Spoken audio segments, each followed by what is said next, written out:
তো নমস্কার বন্ধুরা, আমি শুভদীপ সাহা। তো আজকে তোমাদের ইলেকট্রো ডিসচার্জ মেশিনিং প্রসেসটা দেখাবো। তো ইলেকট্রো ডিসচার্জ মেশিনিং প্রসেসের প্যারামিটারস কি কি লাগছে। তো লাগছে একটা পাম্প, ঠিক আছে, একটা পাম্প আর ফিল্টার। আর এখানে টেবিল আছে, টেবিলের ওপর আছে ফিক্সচার। ফিক্সচার মানে ভাইস হতে পারে বা মানে কোনো ওয়ার্কপিসকে যাতে হোল্ড করতে পারবে এরকম হচ্ছে ফিক্সচার, ঠিক আছে। আর ওয়ার্কপিস মানে যেটার উপর আমরা মেশিনিং করব। তো ওয়ার্কপিস আর টুল আর হচ্ছে ফিড মেকানিজম, এটা টুলের উপর মানে যার সাথে টুলটা সেট করা থাকবে। আর হচ্ছে ডিসি পাওয়ার সাপ্লাই থাকবে। ডিসি পাওয়ার সাপ্লাইটা থাকবে 50 থেকে 450 ভোল্ট।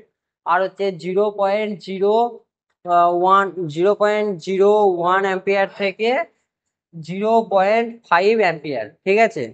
তো ডিসি পাওয়ার সাপ্লাই এর নেগেটিভ টার্মিনালটা থাকবে টুলের সাথে কানেক্ট করা থাকবে, এবং পজিটিভ টার্মিনালটা অর্থাৎ ক্যাথোড অ্যানোডও আমরা বলতে পারি, ঠিক আছে।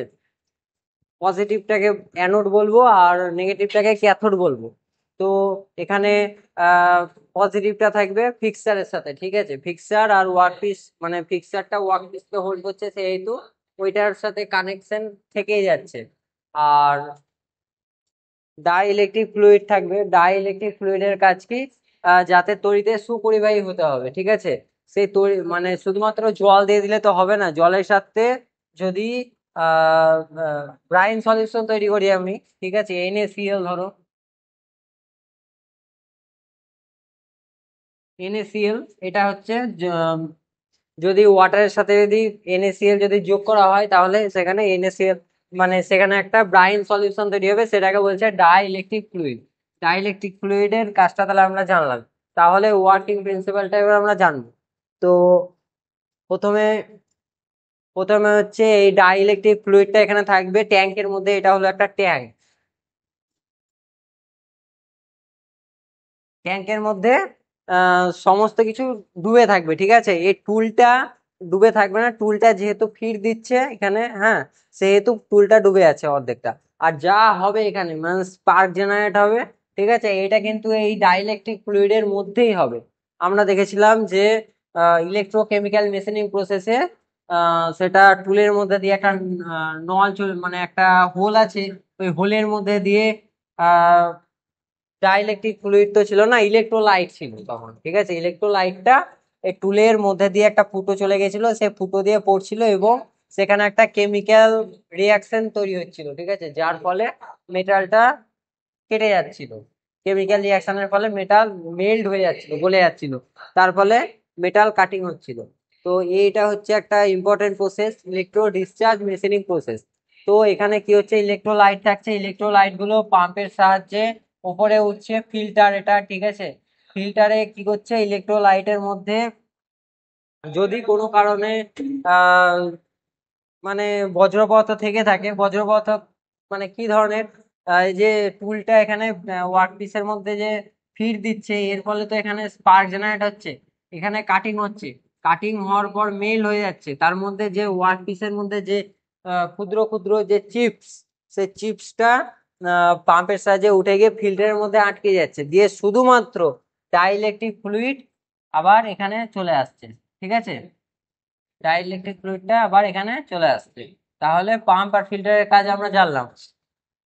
এবার কি করছে, টেবিলের উপর আছে ফিক্সচার। ফিক্সচারটা জবটাকে হোল্ড করে আছে, ওয়ার্কপিসটাকে হোল্ড করে আছে, তার ফলে এখানে ফিড দিচ্ছে। এখানে থাকে সার্ভো মোটর, ঠিক আছে, যার ফলে ফিড দেয়। এটা তো আর নিজে নিজে ফিড দেবে না, এখানে সার্ভো মোটর থাকে, সেই মোটরটা আস্তে আস্তে ফিড দেয় এবং আবার আস্তে আস্তে তুলে নেয়, ঠিক আছে।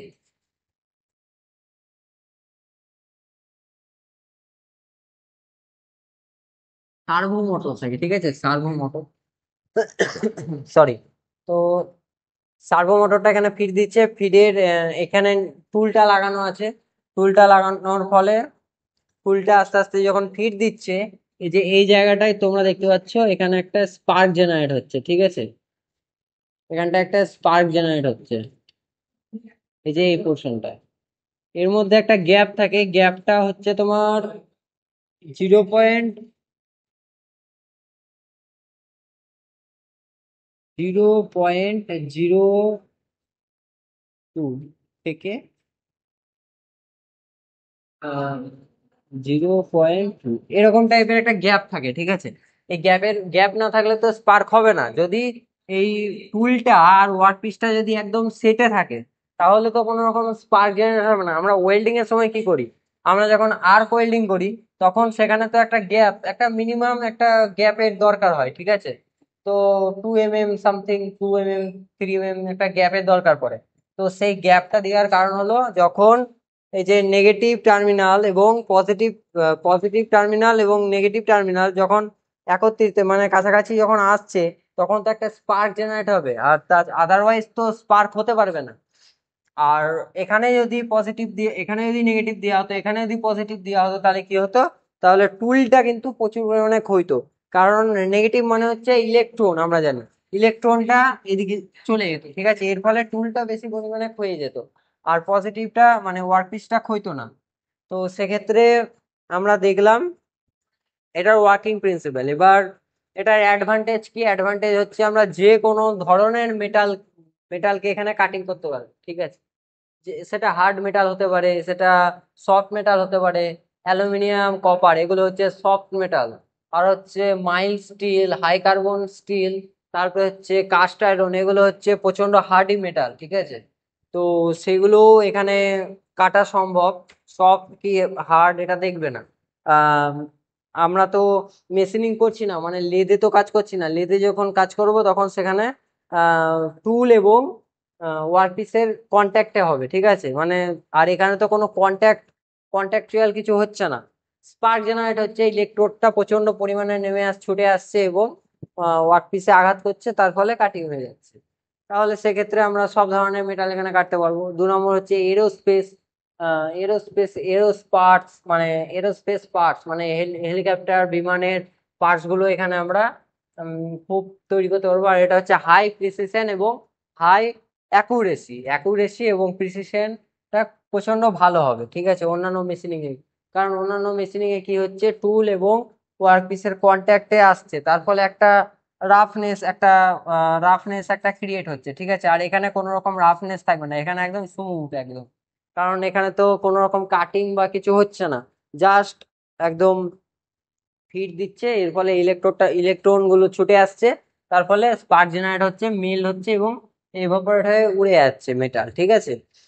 তো এটাই হলো প্রসেস। আর ইলেকট্রোলাইটের দুটো কাজ, একটা হলো আহ নেগেটিভ টার্মিনাল এবং পজিটিভ টার্মিনালের মধ্যে সংযোগ বহন করা।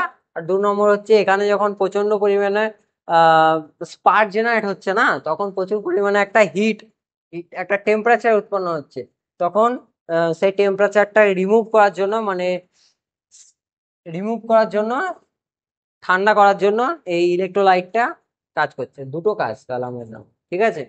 তো এবার অ্যাডভান্টেজ জানলাম, এবার হচ্ছে ডিসঅ্যাডভান্টেজ কি।